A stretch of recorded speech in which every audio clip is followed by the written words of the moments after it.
The first season of Fallout from Amazon Prime is out. 8 episodes from creators Jonathan Nolan and Lisa Joy, they of Person of Interest and then Westworld fame. The Fallout TV show is based upon the world of the Fallout games, but is not tied to any particular storyline from the video games. So, unlike The Last of Us, this is not a show where fans like me are sat there ticking off things as the story hits certain beats. And I think that's one of its strengths. They're telling their own story set within the expansive Fallout universe. The show works for fans of the games, but also people who have never heard of Fallout. I'm going to do mostly non-spoilers, then I'll get into minor spoilers towards the end, which I'll mark with a timestamp. One of my minor issues with the show is that to begin with, it is very slow, because there's a lot of information to deliver to the audience to establish the world, the characters, and the setting. The story takes place in the 23rd century, in a post-apocalyptic setting after a nuclear war. However, there are flashbacks throughout the series to this 1950s retro-style era with funky cars, talk of communists and fear of nuclear war. In short, the bombs dropped, the surface was irradiated, and most of the world was destroyed. However, humanity survived, and one of the reasons for this is the vaults. In actual history, in the 1950s in America, with the looming threat of a Soviet attack, companies used to sell fallout shelters for you and your family to hunker down in an old-school prepper's bunker in the back garden, if you will. In Fallout, Vault-Tec is a global organization that sells safety and protection in the form of vaults. These are massive vaults starting at 50,000 square feet and upwards that are in essence small self-sustaining communities where people can live deep underground, safe from radiation and everything on the surface. The idea was that people would live there until radiation on the surface was low enough that they could re-emerge and repopulate the planet. The games are all about someone emerging from a vault into this arid, irradiated wasteland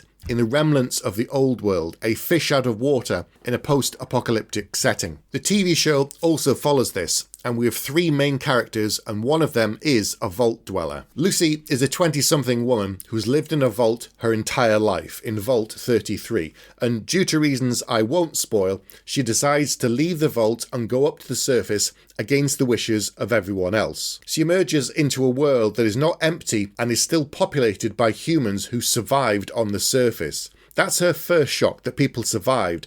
Some mutated, and so did the plants and the animals, some of them into monstrous versions of what we've seen before, but humanity survived. The world she left is safe, happy, but ultimately it's quite boring and predictable with no real surprises. The surface world is brutal, a dog-eat-dog world filled with killers, raiders, and monsters. A minor issue I initially had with the show is that Lucy is so gullible and naive. I spent quite a few episodes waiting for her to toughen up and fight back because she was quite passive, which, while is in keeping with the character, was quite frustrating to watch as a viewer. The second main character is Maximus. He's a trainee in the Brotherhood of Steel. These are a military group on the surface that collects technology from the old world. They have flying gunships, massive suits like metal armor that make them look like space marines. They're violent and brutal. There again, Maximus is quite passive, and although he's not fully indoctrinated into the Brotherhood of Steel's belief system,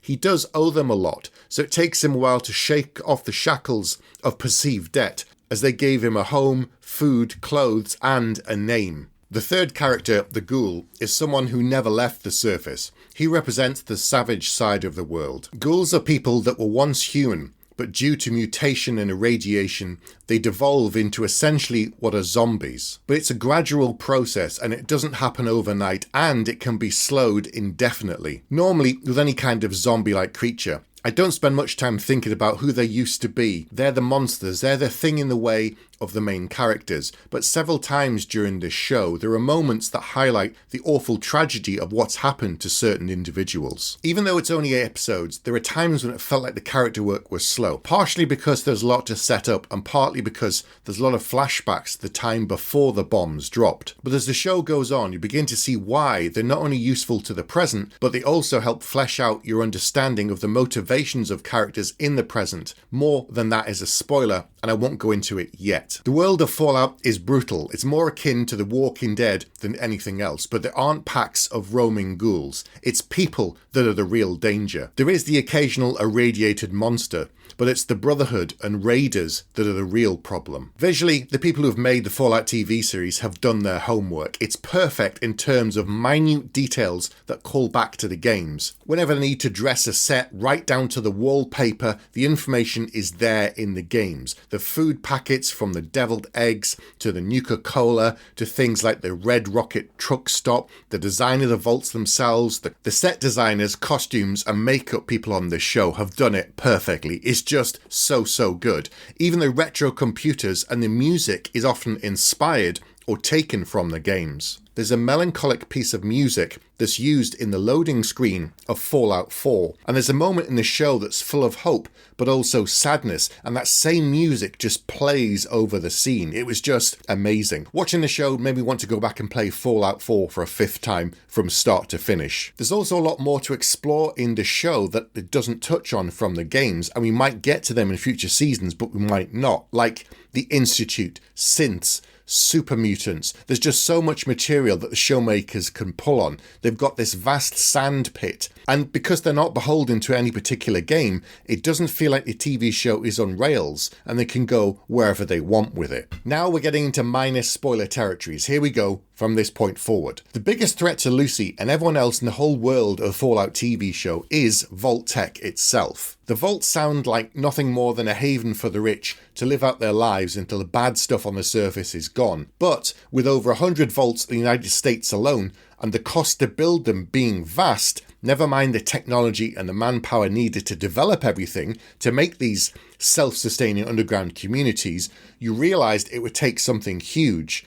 A global unifying corporation whose magnitude cannot really be grasped, something bigger than governments. There's also a bit of meta commentary here with the Fallout TV show being on Amazon Prime, but I suspect that slipped the notice of the Amazon overseers. Through the flashbacks from the Ghoul, we learn about Vault-Tec's origin, their purpose, their ambition, and what they're willing to do to achieve it. Over the course of the series, we find out the Vaults are not benign, that they weren't just developed to be homes, and each one has a specific purpose beyond the idea of being a protective bubble for these people. And this is where the show really begins to shine, because by the end of the series, everything is pulled together. Just as the first season of Westworld was the best, Nolan and Joy learned from that and have done something similar, tying threads together in a neat bow. However, where it's better than Westworld is once you knew the secret, it lost some of its shine. With Fallout, one mystery is answered, but a lot more to uncover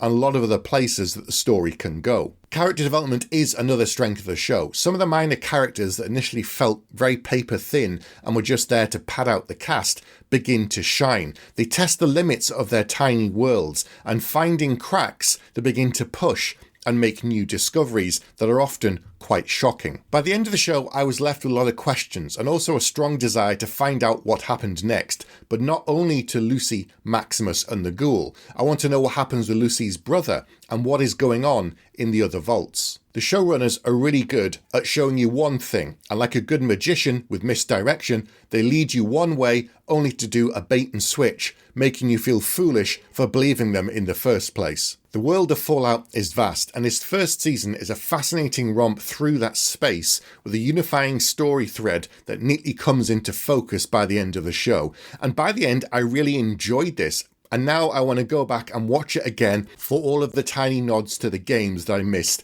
the first time around. It does take a little while to get going, but by the end, I promise you, it is worth watching. So with all of that in mind, I'm going to give Fallout 4 out of 5 bags and say, check it out on Amazon Prime. I think it's worth your time.